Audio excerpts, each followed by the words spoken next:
MP blames mine for flooding. Rains causing havoc with Lane's power service. And graffiti vandals caught.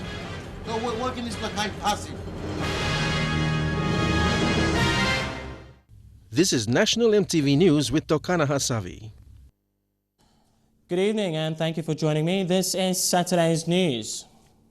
Karaku MP Peter Isoamo says flooding in parts of Mekelle and Karaku is a result of sediment buildup caused by tailings from the Tolokuma gold mine. His administration will recommission a study on people living along the Angabanga River to confirm if their bloodstream is contaminated by the mine's pollution. The local MP says the recent wet weather has caused flooding in parts of West Mekelle and Kairuku in his electorate. He says the Angabanga River is now overflooding and water moving into food gardens and roads, which never happened in the past. The MP claimed activities from Tolokuma gold mine in the mountains of Goilala has caused sediments to pile up, causing the river to burst its bank. That the West Mekelle area that is hard hit, including East Mekelle, is, in my view, is because of the current mine pollution by Tolokuma gold mine. You know, the mine's been in operation last 30 years and the sediment that has built up is now causing the water to, burst the banks and run everywhere. So the administration is now planning to recommission a study to confirm whether people living along the Angabanga River are being affected by the mine's tailings. What I'm doing now is I'm commissioning a study again into the pollution issue of Angabanga by Dr. Sylvester Kotapo to confirm the findings of his previous report of 2007, which we want to use as basis, one, to reach out to donor governments, to try and bring in a tailored medical service. Two separate studies have been carried out in the past, one by Oxfam International and another by Dr. Sylvester Kotapu. Both studies highlighted that bloodstreams of people living along the river are contaminated with discharged chemicals from the mine. The new study will confirm whether the findings from the previous researches are correct. If it is so, the administration will file legal suit to be fairly compensated. Quinten Alomp, National EMTV News. PNG Power electricians are working on restoring power supply into sections of Leh City following the collapse of two power poles at Eriku's Chater Street and the Leh International Hotel in town. The collapse is a result of last night's heavy downpour that uprooted two trees which fell onto the power lines. PNG Power is now asking residents and business houses in the affected areas to use standby generators until normal service is restored. This is the power line that fell at Eriku's Chater Street.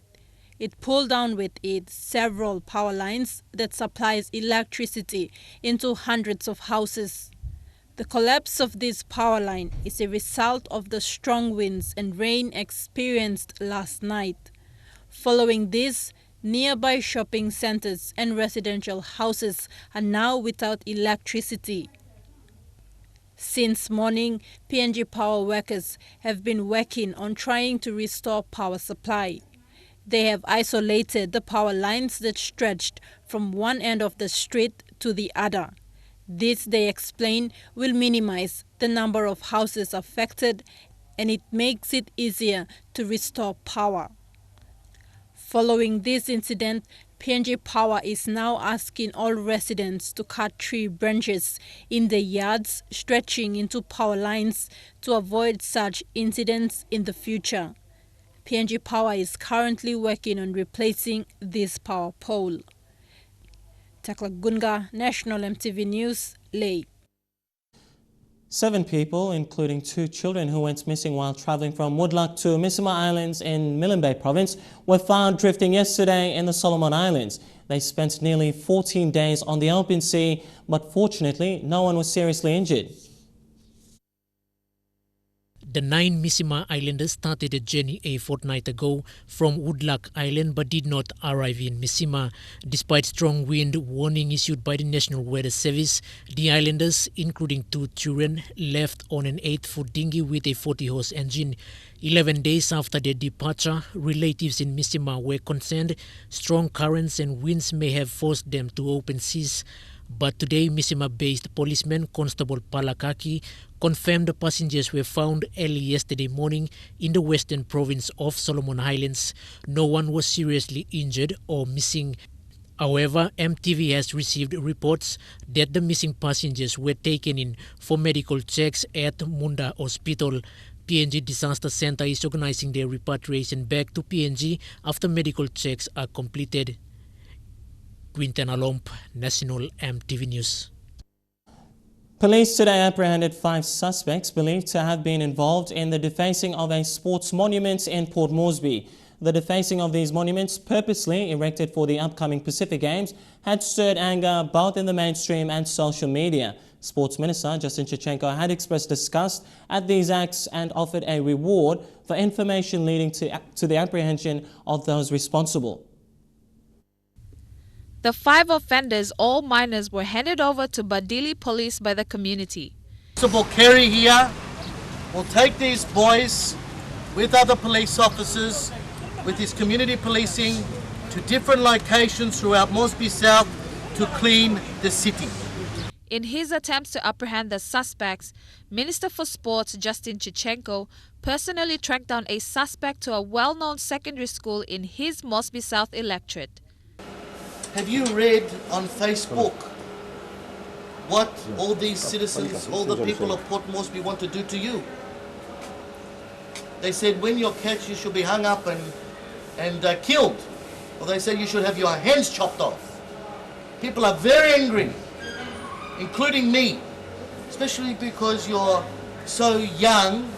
The defacing of the sports monument had stirred up much debate and discussed by the general public on mainstream and social media.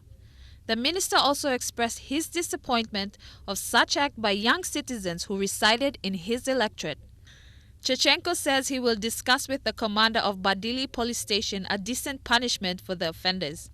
Minister Chichenko commended the community for handing over the suspects.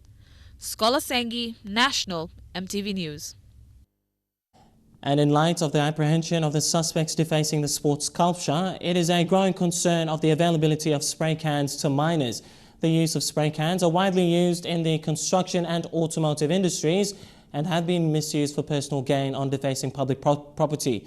Minister for Sports Justin Chichenko is in discussion with NCD Governor Powis Parker to drive a campaign to ban the retail sale of spray cans in Port Moresby. Graffiti has become an eyesore, especially in the heart of the city. On the issue of spray cans, as your member and as the minister, I will be talking to the ICCC and also Customs to do a members bill or an NEC submission, and I've already spoken to our Governor, Honourable Powis Parker, to totally ban spray cans for retail sale in our city. Outside. Totally ban. This will help solve the root of the problem. You're watching Saturday's News. I'll be back with more local stories coming up after the break. Stay with us.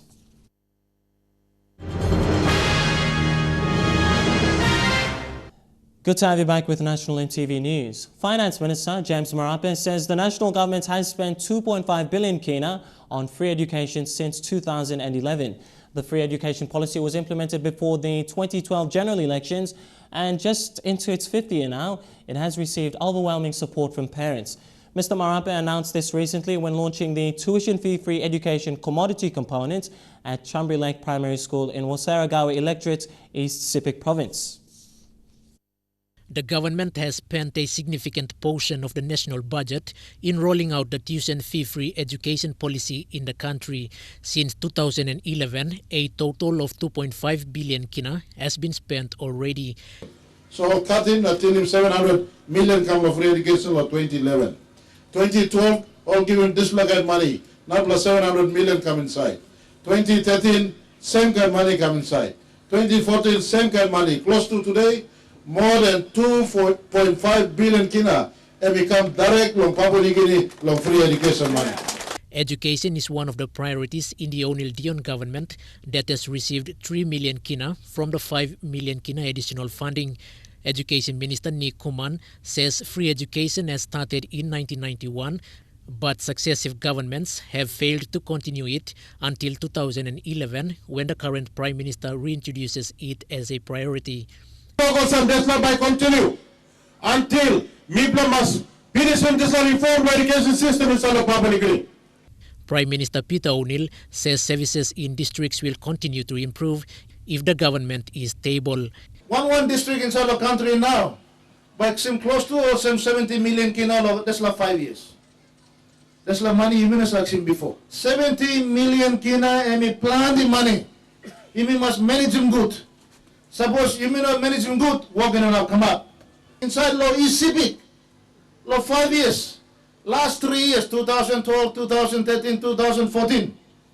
Now 2015. You make some 300 million kina. 300 million kina. You didn't him 300 million kina. After 5 years, it'll be 540 million kina. And the one province that's all. Same kind of money go to Ogatap, Lo Medan, Lo Southern Islands, Lo Ela. He made these announcements when launching the TFF commodity components for the Wasaragawi electorate in Chambri Lake Primary School. Local MP Joseph Yopi speaks highly in implementing the District Development Authority. I think Wasaragawi, from the bill that we passed last year, the District Development Authority, Wasaragawi, I think it's going to take a lead now, long implementing this bill, District Development Authority. Quintan Alomp, National EMTV News. As Lae celebrated World Water Day today, Lae's Water PNG Senior Manager Vincent Raka said the recent water supply outages faced in Lae City for the past few weeks is due to various reasons. Raka says most of their pumps operate via electricity and go off when there is a power outage in the city. He said the plant's facilities currently in use are not sufficient to meet the increasing demand of water usage in Lae City.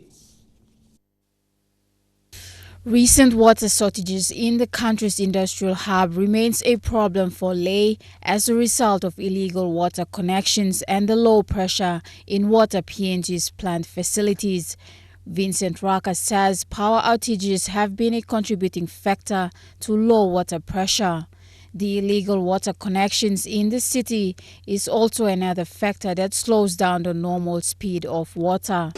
At times when we have PNG power failures, and our tank levels go down, deplete very fast because of the increasing demand here in Lae, and it takes us a while to recharge up our tank levels and then supply water to the Lae residents.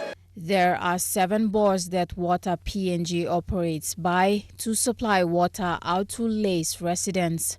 Currently, Water PNG is working to establish an additional bore that will bring the number to 8.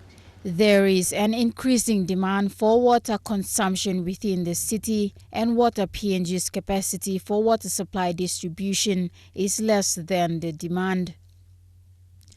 At the moment we have about 3 megalitres. We're trying to increase that capacity so that we can have a buffer in terms of our volume. So when we have a PNG power failure, at least we have time to restore our system with that sort of increased volume. As Papua New Guinea's industrial hub grows, water will remain a priority for authorities. Colin Barilai, National EMTV News, Lae.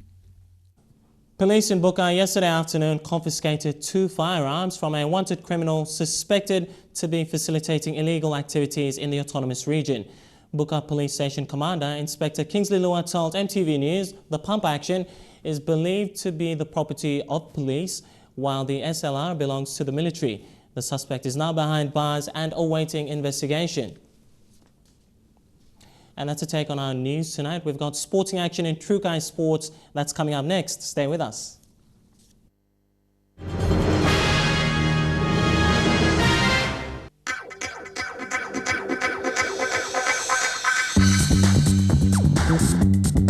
Trukai Sports.